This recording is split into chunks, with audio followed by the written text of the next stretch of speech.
Hello friends, चलतु आज बुली जावा कलिंग नगर जहाँकि खारबेलंकर राजधानी। आसतु जावा कलिंग नगर।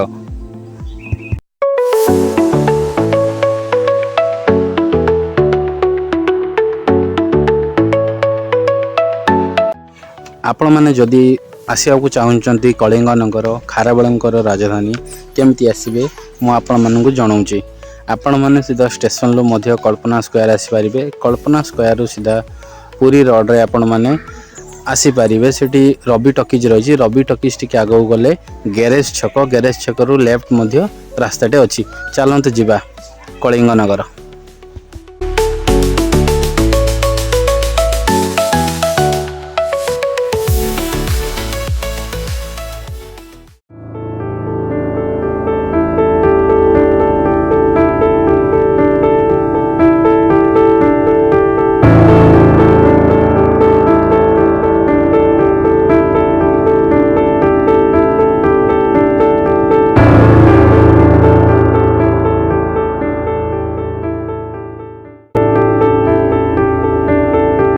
One hour later.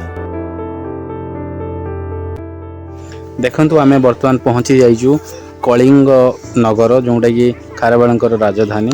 कलिंग नगर मॉडर्न नाम शिशुपालगढ़ जहाँकि भुवनेश्वर अवस्थित अच्छी। वर्तमान चलते जावा शिशुपालगढ़ एवं एक्सप्लोर करवा एवं किसी जनइबा कलिंग नगर विषय बा शिशुपाल विषय। वर्तमान मु आपण माने जानि पारुथिबे मु गेट सामने अच्छी।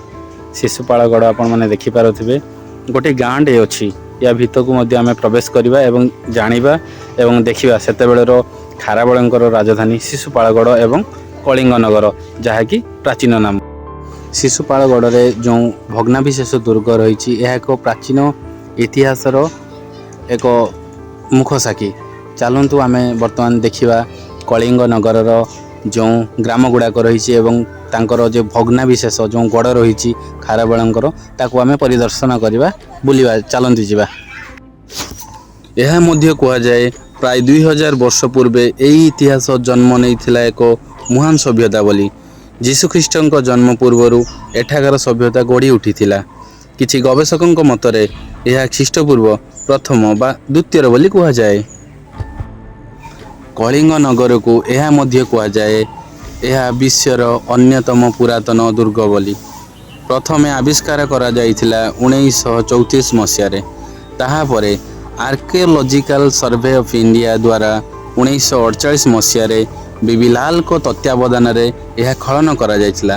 Professor NK. साहू सार पुस्तक रे यह वर्णित अछि। देखंतु वर्तमान आमे पहुंची जाइछु कलिंग नगर।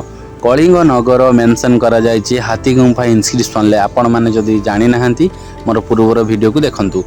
कलिंग नगर एमिति भी कह जाइछि जे 500 एकर विशिष्ट रहिथिला। वर्तमान यह 77 एकर रे व्यापीछि बोली कह जाए। किछि गवेषकों मत रही। राजा निज दुर्गर सुरक्षा पई सब प्रकार व्यवस्था करि जाइथिले। दुर्गर चारिपार्श्व रे जलाशयर मध्य व्यवस्था करथिले जहाँकि शत्रु आक्रमण रु सुरक्षा देव। दुर्गर सुरक्षा निमंते गंधवती नदी आजिर गांगुआ नाल रे परिचित यह दुर्ग को सुरक्षा कवच थिला बोली कह जाए। आपण माने देखंतु वर्तमान आमे आपण मानकु देखैबु कलिंग नगर दुर्ग। वर्तमान आमे पहुंची जाई अछु कलिंग नगर दुर्ग। एथिरे मध्य रानी को पई गोटिए गाधुआ घर भी रहिछि एवं दुर्ग को सुरक्षा दवा दृष्टि चारिपटर मध्य पाचिरी थिला बोली जना पड़ुछि। एवं दुर्ग रो जो फाउंडेशन रही सेटा बहुत स्ट्रांग थिला। सेतेबेलेर बाह्य शत्रु आक्रमण करिवे बोली से यहाँ को बहुत स्ट्रांग भाव में बनैथिले। एवं आपण माने देखंतु पहाच मध्य रही एवं बहुत पुराना स्टोन ले एडा भी बना जाइछि। यह मध्य किछि गवेषकों मत रही सेतेबेलेर सेमाने भी ट्रेड करुथिले जहाँकि नदी माध्यम रे। वर्तमान जो आपण माने देखुचंती एथिरे केवल स्टोन ही यूज होइछि, वुडन जमारू भी नहीं। तेणु आमे वर्तमान तले अछु देखौछु आपण मानकु। एथिरे मध्य गुप्त घर भली भी गोटे रही जहाँकि सुरक्षा दृष्टिकोण रु सबु पुराना स्टोन गुड़ाकर स्ट्रक्चर रही। एवं मु आपण मानकु देखौछि आपण माने देखंतु बहुत पुराना जिनसटी ये बहुत पुराना इतिहास एडी लुचि ही रही। ଆପଣମାନେ ଦେଖିପାରୁଥିବେ ବର୍ତ୍ତମାନ ମୁଁ ଆପଣମାନଙ୍କୁ ଦେଖାଉଛି ଶିଶୁପାଳଗଡ଼ର ଗାଁ ଗୁଡ଼ିକ ଯେଉଁ ଗ୍ରାମ ଗୁଡ଼ିକ ରହିଥିଲା ପ୍ରାଚୀନ ଶିଶୁପାଳଗଡ଼ର ବା କଳିଙ୍ଗ ନଗରର ଏବେ ସେ ଆଧୁନିକ ଶିଶୁପାଳଗଡ଼ରେ ପରିଣତ ହୋଇଛି। ବର୍ତ୍ତମାନ ଆପଣମାନଙ୍କୁ ମୁଁ ଦେଖାଇଲି କଳିଙ୍ଗ ନଗର ବା ଶିଶୁପାଳଗଡ଼ ଯେଉଁ ଭଗ୍ନାବିଶେଷ ଦୁର୍ଗମାନ।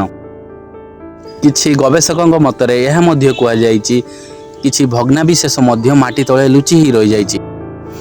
ଯଦି ଆପଣମାନେ ମୋ ବ୍ଲଗ୍ ଜରିଆରେ କିଛି ଇନଫର୍ମେସନ୍ ପାଇପାରୁଥିବେ, ଆପଣମାନେ କିଛି ନୂଆ ଜିନିଷ ଦେଖିପାରୁଥିବେ, ତାହେଲେ ଆପଣ ନିଶ୍ଚିତ ଭାବରେ ମୋ ଚ୍ୟାନେଲକୁ ଲାଇକ୍ କରିବେ, କମେଣ୍ଟ କରିବେ, ସେୟାର କରିବେ ଆଉ ହଁ ସବସ୍କ୍ରାଇବ୍ କରିବାକୁ ଜମାରୁ ବି ଭୁଲିବେନି। ଆପଣମାନେ ଅପେକ୍ଷା କରନ୍ତୁ ମୋର ଆଉ ଗୋଟିଏ ନ୍ୟୁ ବ୍ଲଗ୍କୁ। ଧନ୍ୟବାଦ।